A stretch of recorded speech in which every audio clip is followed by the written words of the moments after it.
நாடாளுமன்ற தேர்தல் வாக்கு எண்ணிக்கை 4ஆம் தேதி நடைபெறவுள்ள நிலையில் திமுக வாக்கு எண்ணும் முகவர்கள் கலந்தாய்வு கூட்டம் தஞ்சையில் நடைபெற்றது.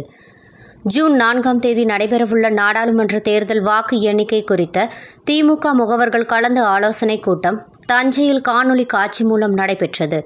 திமுக அமைப்பு செயலாளர் RS பாரதி, சட்டத்துறை செயலாளர் NR இளங்கோ, செய்தி தொடர்பு செயலாளர் TKS இளங்கோவன் ஆகியோர் வாக்கு எண்ணிக்கையின் போது தலைமை முகவர்கள் மற்றும் வாக்கு எண்ணிக்கை முகவர்கள் கடைபிடிக்க வேண்டிய வழிமுறைகள் குறித்த ஆலோசனைகளை வழங்கினர். இந்த கூட்டத்தில் தஞ்சை நாடாளுமன்ற தொகுதிக்கு உட்பட்ட வாக்கு எண்ணிக்கை முகவர்கள் கலந்து கொண்டனர்.